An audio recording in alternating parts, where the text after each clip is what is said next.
विविधा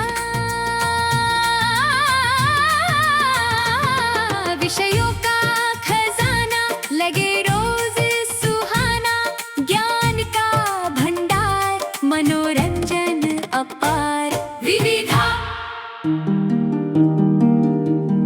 नमस्कार, लखनऊ के इस खास सेगमेंट में आप सभी श्रोताओं का तहे दिल से स्वागत, अभिनंदन, आभार। विविधा ये खास प्रोग्राम लेकर आज हाजिर हूँ मैं, सीमा शाही।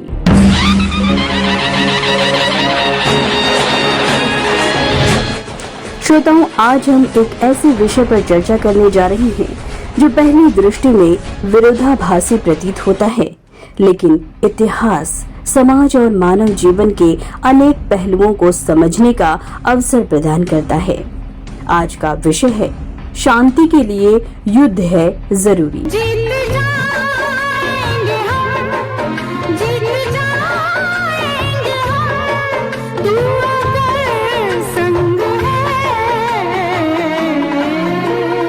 जी हाँ, सामान्य रूप से शांति और युद्ध को एक दूसरे का विरोधी माना जाता है।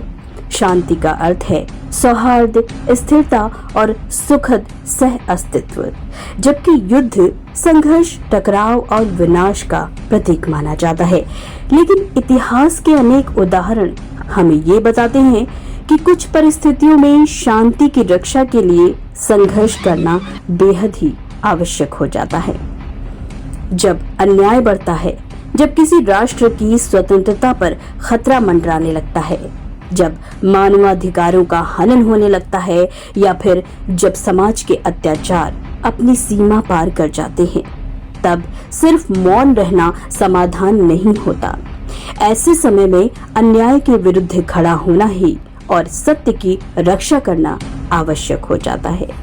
यही संघर्ष आगे चलकर शांति की स्थापना का मार्ग बनता है। जिंदगी हर कदम एक नई जंग है, जिंदगी हर कदम एक नई जंग है। श्रोताओं, भारतीय संस्कृति और दर्शन में भी धर्म और न्याय की रक्षा को महत्वपूर्ण माना गया है। महाभारत की घटना की बात कहें तो इसका एक प्रमुख उदाहरण है।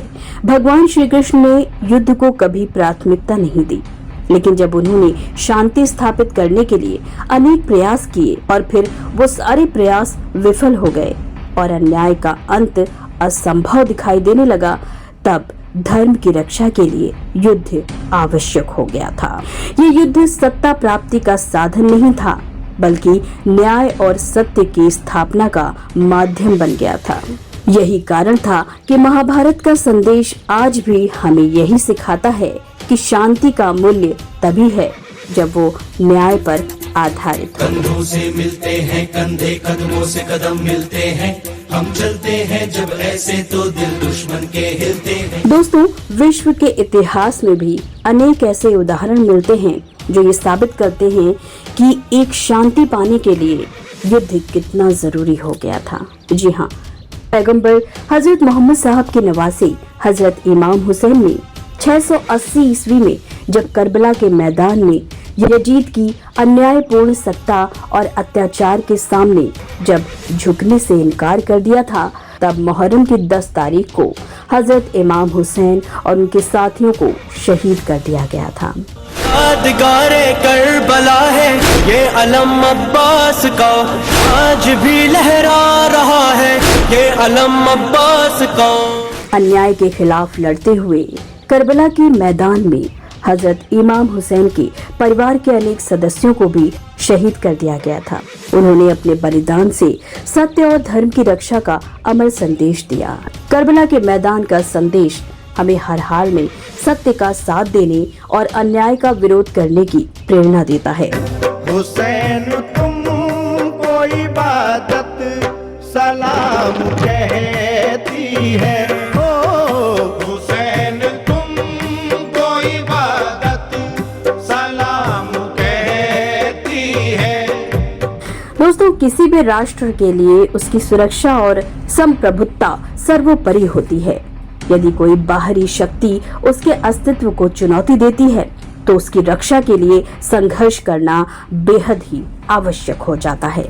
हमारे देश के वीर सैनिक भी सीमाओं पर इसी उद्देश्य से तैनात रहते हैं ताकि देश के भीतर शांति, सुरक्षा और विकास का वातावरण बना रहे। हालांकि ये भी उतना ही सत्य है कि युद्ध कभी भी किसी समस्या का पहला समाधान नहीं होना चाहिए। संवाद, समझ, कूटनीति और सहयोग हमेशा प्राथमिकता होनी चाहिए। वास्तव में इस विषय का गहरा अर्थ केवल राष्ट्रों के बीच होने वाले युद्ध तक सीमित नहीं है। हमारे जीवन में भी कई प्रकार के संघर्ष होते हैं। अज्ञानता के विरुद्ध ज्ञान का संघर्ष, बुराइयों के विरुद्ध अच्छाई का संघर्ष, भय के विरुद्ध आत्मविश्वास का संघर्ष और अन्याय के विरुद्ध सत्य का संघर्ष। इन संघर्षों को स्वीकार किए बिना हम जीवन में वास्तविक शांति प्राप्त नहीं कर सकते। दोस्तों, शांति कोई कमजोर अवस्था नहीं है। शांति के पीछे साहस, धैर्य, अनुशासन और न्याय की शक्ति होती है। जिस समाज में न्याय नहीं होता, वहां शांति भी अधिक समय तक टिक नहीं पाती। इसलिए हमें ये समझना होगा कि शांति और संघर्ष दोनों का उद्देश्य मानवता की रक्षा और समाज के कल्याण से जुड़ा होना चाहिए। जी हाँ, अंत में चलते चलते बस इतना ही कहना चाहूंगी कि शांति की रक्षा के लिए शक्ति आवश्यक है और शक्ति का सर्वोत्तम उपयोग शांति की स्थापना में ही है। आइए हम सभी ये संकल्प लें कि अपने जीवन में संवाद, सहिष्णुता और सद्भाव को बढ़ावा देंगे, लेकिन अन्याय और असत्य के सामने कभी नहीं झुकेंगे। तो इसी प्रेरणादायक विचार के साथ आज के विविधा कार्यक्रम से सीमा शाही को दीजिए इजाजत। नमस्कार। जीत जाएंगे हम, जीत जाएंगे हम, तू अगर संग है। जिंदगी हर कदम एक नई जंग है। जिंदगी हर कदम एक नई जंग है। जिंदगी हर कदम एक नई जंग है। जिंदगी हर कदम एक नई जंग है। विविधा विषयों का खजाना लगे